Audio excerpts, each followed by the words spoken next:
In today's show, we're going to talk more about age-related anabolic resistance and ways to overcome anabolic resistance and why, most importantly, this matters, especially as you get older. It turns out there are real-world consequences to losing skeletal muscle, losing strength, and losing function. And I want to break down some recently published studies that can help you better understand the causes of anabolic resistance and, again, most importantly, how to surmount them, how to overcome this. One of the papers we're going to lean on today is titled Defining Anabolic Resistance: Implications for Delivery of Clinical Care Nutrition. So this is important to recognize that researchers and thought leaders in critical care medicine acknowledge the importance of skeletal muscle and strength as it relates to survival, not just in critical illness, but also in the prevention and maintenance of health span and preventing non-communicable diseases like diabetes, heart disease, depression, and more. So let's dive into it, talk about what anabolic resistance is and how to overcome it.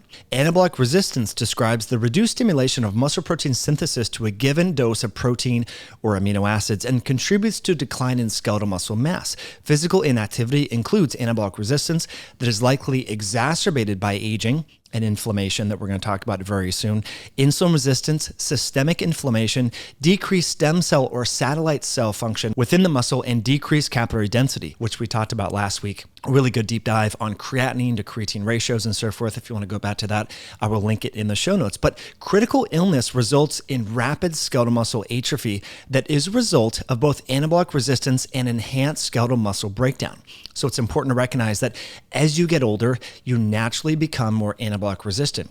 And if you keep watching, we're going to talk about the ways to overcome or surmount this with nutrition strategies, with exercise strategies, and combating the age-related increase in inflammation known as inflammaging. This actually happens. You can measure this. And the good news is there's things you can do about this. The scientists say older individuals should perform exercises using both heavy and light loads at least 3 times per week and ingest at least 1.2 grams of protein per kilogram of ideal body weight evenly distributed throughout their meals throughout the day. Having bolus doses of protein in the range of 0.4 grams per kilogram per major meal. Consuming protein within 2 hours before bedtime. I thought this is pretty interesting, especially as you get older. You know, most college football players, high school athletes, and so forth. I did this when I was growing up. Whey protein shakes before bed to slow down muscle catabolism as you're sleeping. But here we have critical care nutritionists talking about the importance for elderly subjects to have protein before bed to increase muscle protein synthesis to offset age-related anabolic resistance, which I think is quite fascinating because I don't know about you. I don't know anyone in their 60s that's slamming whey protein before bed, but it could be something to consider. So they go on to say that during critical illness, early, frequent, and multimodal physical therapies used in combination can really help outcomes for people that have burns, fractures, and any trauma in the intensive care unit. And actually increasing the protein intake to 1.2 grams per day can improve the outcomes in critical illness to slow the breakdown of muscle protein that can happen during the inflammatory states associated with burns, trauma, and being bedridden. So that's important to recognize. But above all, there are real-world consequences to losing skeletal muscle mass, as is depicted in Figure 6 from the title of this journal here is Advances in Muscle Health and Nutrition, a Toolkit for Healthcare Professionals. This was published in 2022 in the Journal of Clinical Nutrition. You can see here all the underlying factors that lead to low muscle mass and its contributions to various age-related diseases, hormonal changes, inadequate nutrition or protein insufficiencies, disuse, immobility, zero gravity, physical inactivity. You see this, anyone who works in chronic care settings, occupational therapists, nurses, and so forth will tell you that these patients that are really sick have multiple comorbid conditions, from diabetes, dementia, having recovered from strokes and so forth. They are oftentimes very immobile, can barely walk themselves to the bathroom. You do not want to be in that state. Part of the immobility and necessitation for caregivers is because they don't have muscle mass. So please, my friends, take this seriously. Also, underlying inflammation, as we've been talking about, cachexia, oxidative stress, and last but not least, some of the neurodegenerative changes that impair the contractility of the skeletal muscle.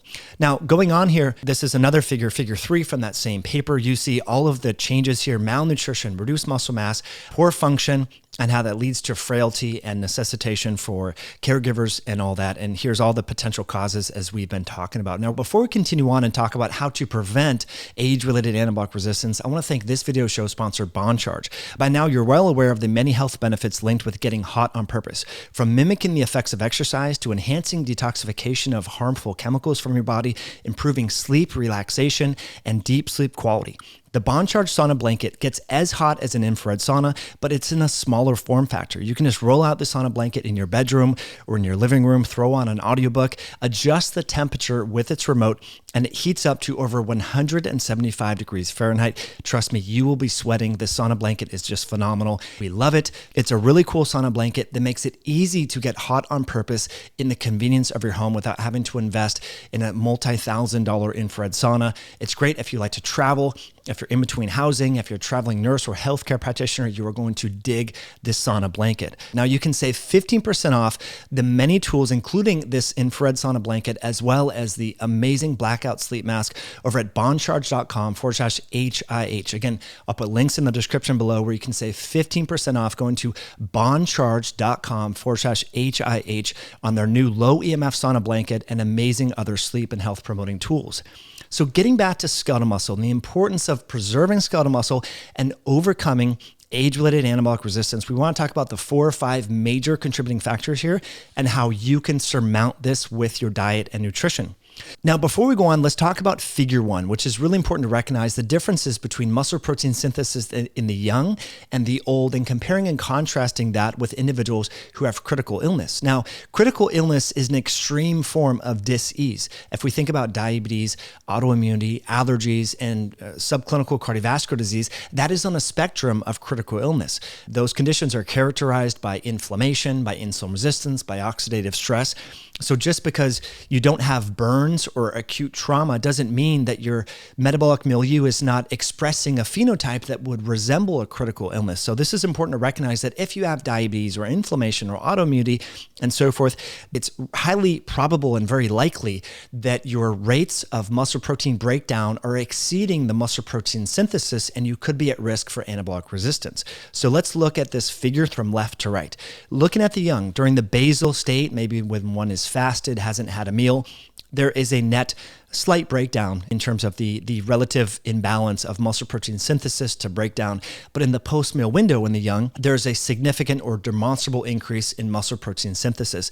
Comparing the young to the old, what you see here is similar basal rates in terms of the ratio between muscle protein synthesis and muscle protein breakdown. But in the post-meal window, there's a blunting of the muscle protein synthesis, and this is even more pronounced in the skeletal muscle of people who are critically ill. Now, as I mentioned, critical illness would be characterized by people who are bedridden in the ICU with trauma, burns, lacerations, or severe infections. But again, the metabolic and hormonal milieu is similar in people who have underlying non-communicable diseases, diabetes, cancer, inflammation, autoimmunity, and so forth. So the scientists say skeletal muscle mass is determined by the balance in muscle protein turnover, i.e. the difference between muscle protein synthesis and muscle protein breakdown. Anabolic resistance is the inability of an anabolic stimulus, like the post-meal amino acids and insulin and so forth, to stimulate muscle protein synthesis, and this increases with increasing age. Now, as you can see in figure 2, this is the landscape of where we're going. We're going to focus on the microvasculature, insulin resistance, reducing inflammation, and optimizing protein. So you can see here how inactivity, aging, and skeletal muscle atrophy form a triad leading to anabolic resistance, as well as the reduction in stem cells within the muscle known as satellite cells. So this is important to recognize. These are the mediators and the factors, and we're going to dive into this right now. So what are the main causes of anabolic resistance? And most importantly, how can you surmount or overcome these? Inactivity. Inactivity promotes insulin resistance in as little as 7 to 14 days compared with baseline. You might say, well, how is insulin resistance linked with anabolic resistance? Well, remember, insulin is an anabolic hormone.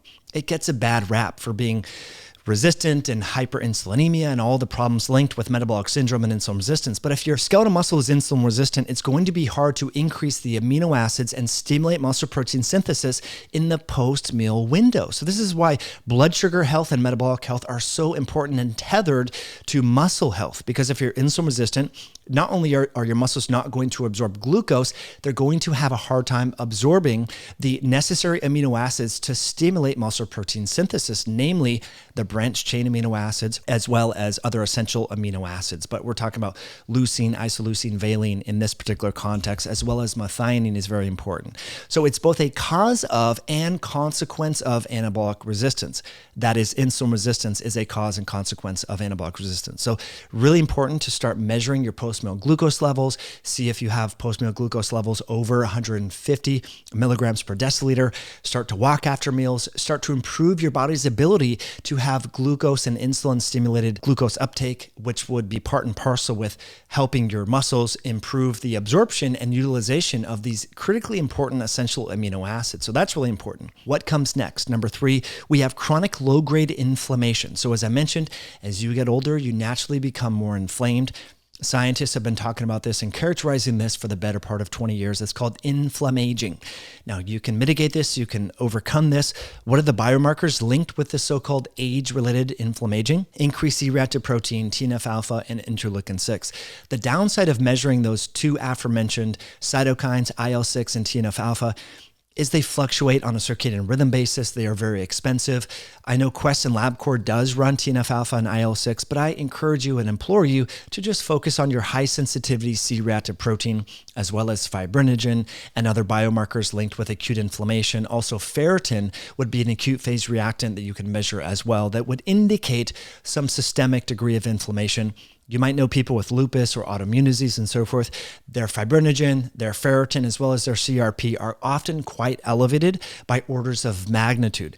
Again, this would be characterized by insulin resistance, anabolic resistance, and muscle wasting. So it's important to recognize that if you have this inflammation, that is really bad, obviously for obvious reasons, but it's particularly problematic for preserving your critically important skeletal muscle so that you can live independently and have a good health span and lifespan. Now, another contributing factor here is the loss of stem cells in the muscle known as satellite cells. And that can be improved by resistance training, as we're going to talk about soon, as well as a loss in the capillary density in the skeletal muscle. And that's why it's important to not only do heavy resistance training, as these scientists talked about 3 days per week, but also include walking and some sort of zone 2 training, because that can improve the capillary density within your skeletal muscle. So as you get older, the number of stem cells known as satellite cells, specifically around the type 2 fibers, which are the fast twitch fibers that help with strength and conditioning and are linked with strength-based exercises, tends to decrease. And you can overcome that with strength training, focusing on compound movements where you're moving 2 or more joints at the same time. But also disuse and having illness, non-communicable diseases, diabetes, autoimmunity, cancer, that sort of thing, cardiovascular disease, can increase the wasting of these stem cells and the inability of them to replenish the health of the muscle. And these are candidates for overcoming age-related anabolic resistance. Now, it's important to acknowledge that protein alone is insufficient to overcome this anabolic resistance. The scientists say that we need to incorporate resistance training, heavy resistance training for your body weight and your age, of course, age-appropriate, body weight-appropriate resistance training, because it increases net muscle protein balance, increasing skeletal muscle mass, improving insulin sensitivity, increasing these stem cells known as satellite cells within the muscle, improving the vascular function within the muscle and the density, the capillary density, and reducing the other risk factors for premature death and mortality in older adults. So by increasing muscle mass throughout our early lifespan, it has important consequences for preventing pre-existing muscle mass loss and strength losses as we get older, reducing morbidity and mortality in critical illness-like settings and nursing homes and much more. So to maintain muscle mass as we get older, the scientists say older individuals should perform resistance training using heavier and light load resistance exercises at least 3 days per week. Now, it's important to acknowledge, my friends, this is in current opinion in critical care medicine. This is not bro science of bodybuilding research. They are encouraging elderly subjects to embark on heavy and light resistance training. So again, this includes focusing on compound movements, not isolated exercises, squats, hip hinges, hip thrusts, deadlifts, military presses, chest presses, pull-ups, all of that, where you're moving multiple joints at the same time. If you want to learn more about this, we have great resources over at courses.highintensityhealth.com. The glute masterclass with Erica Grisanti is a great place to start. I will link that in the description below. And in addition to the resistance training, we also should be encouraging people to have at least 1.2 grams of protein per kilogram of body weight, evenly distributed in protein boluses at 0.4 grams per kilogram per major meal. So that's important to acknowledge. And they also recommend having protein before sleep, which I think is quite interesting. And also fortifying meals with branched chain amino acids if individuals are sensitive to protein or can't stomach protein. So this is where I think it's quite interesting. The literature does show a benefit, especially when people are bedridden, sedentary, they have an injury, so they can't go to the gym. You can surmount this inflammation-associated anabolic resistance by supplementing with branched chain amino acids. I generally don't advise people go to this first. Using whole food protein sources like grass-fed whey protein, for example, might be a better place to start. But some people benefit from BCAAs, and leucine, specifically in the 3-gram dose range, can be helpful there. So they do recommend that, and that's why in the ICU and burn wards and so forth, branched chain amino acids have been utilized and leveraged. Also, it's important to recognize that dehydration is actually really important. This was a study titled The Role of Water Homeostasis in Muscle Function and Frailty, a Review. This was published by scientists in Spain. They say progressive age-related dehydration may be responsible for muscle function impairment and frailty. We review cell hydration and its mechanisms and the potential consequences for muscle function in the aged population. So up to now, just to pause and reiterate, we've talked about the importance of preserving blood sugar homeostasis and metabolic health, preventing insulin resistance. We talked about preventing inflammation, measuring inflammation, walking after meals for the stem cells, resistance training, adequate protein, and now we have hydration as a strategy to help improve muscle function. The prevalence of dehydration in the elderly has been estimated to be north of 30 to 40% and is associated with greater disability, morbidity, and mortality. Alterations in the hydroelectric balance may cause decreased muscle strength, gait instability, falls, fractures, respiratory infections, confusion, renal failure, and increased medication toxicity, and may increase the risk of death. So Figure 1 really does a great job summarizing this. And I came across this article because it was referenced from one of the articles that we've been talking about today. And so I don't think enough people are drinking enough water, salting their water, possibly having a creatine insufficiency. We know that about 63%, according to the NHANES data of individuals, are under consuming creatine. Creatine is involved with cellular hydration, specifically in the muscle. So that's something to consider. I'll put links below for other resources there. But cellular dehydration can lead to cellular shrinking, which can be a factor in insulin resistance as well as anabolic resistance, leading to sarcopenia. So I thought this was a really great article to help you better understand the differences here and the importance of hydration. So hopefully you found this information helpful. I know we went through a little bit of jargon there, talking about inflammation, TNF-Alpha, interleukin 6, and all the inflammatory cytokines.